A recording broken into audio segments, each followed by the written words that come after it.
Hello दोस्तों, स्वागत है आपके अपने चैनल पर। आज हम पढ़ेंगे एक बहुत इम्पॉर्टेंट शॉर्ट क्वेश्चन।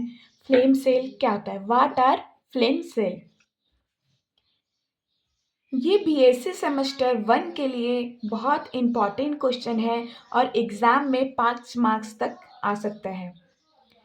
तो हम चलिए दोस्तों, तो आगे बढ़ते हैं, देखते हैं what are flame cell. Flame cell क्या होता है?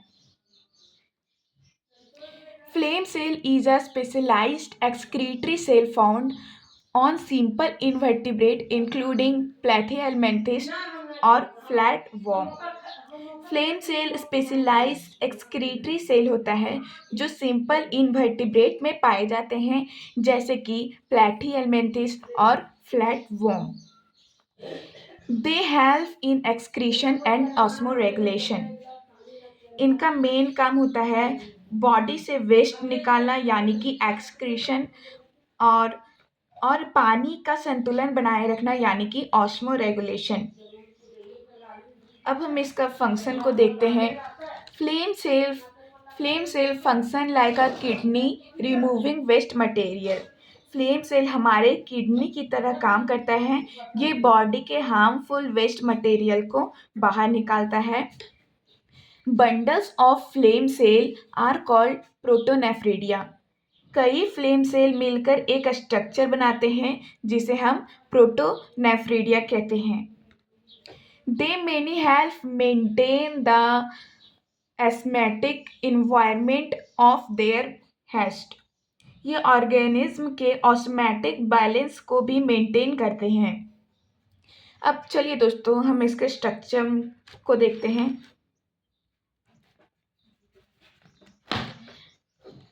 Flame cell are ciliated cell with a large body and of cilia. Flame cell एक सिलिएटेड सेल होता है इसके, और they have a nucleated cell body with a cup shape protoregion. इसके पास एक न्यूक्लिएटेड होता है जो कि कप शेप का होता है। The inner surface of the cup is covered with a flagella. अंदर के जो कप होते हैं वो फ्लैजिला से कवर्ड होते हैं। तो चलिए दोस्तों, अब हम आपको स्ट्रक्चर की ओर लेके जाते हैं। आप स्ट्रक्चर को देख के समझिए। देखिए, इसके अंदर एक फ्लेम सेल एक सिलिएटेड सेल होता है। इसके अंदर एक न्यूक्लियस पाया जाता है। ये एक न्यूक्लियस है जो कप शेप्ड होता है। ये न्यूक्लियस कप शेप्ड का होता है। कप के अंदर बहुत सारे सीलिया पाए जाते हैं जो लगातार हिलते रहते हैं। इन सीलिया की मूवमेंट फ्लेम की तरह दिखती है, इसलिए इसे फ्लेम सेल कहा जाता है। ये जो सीलिया है इसकी मूवमेंट फ्लेम की तरह दिखती है, इसलिए इसे फ्लेम सेल कहा जाता है। ये सीलिया फ्लूइड को ट्यूब के अंदर मूव करते हैं जिससे वेस्ट बाहर निकलते हैं। ये यहाँ आप डायग्राम में देख सकते हैं, ये न्यूक्लियस है, ये सीलिया है, ट्यूब होता है और ट्यूब सेल होता है।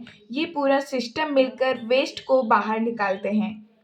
तो दोस्तों, फ्लेम सेल सिंपल ऑर्गेनिज्म में एक्सक्रीशन और ऑस्मोलेग्रेशन के लिए बहुत इम्पॉर्टेंट होता है। अगर वीडियो अच्छा लगे तो लाइक करें और ऐसे ही आसान नोट्स के लिए चैनल को सब्सक्राइब करना मत भूलें। Thanks for watching.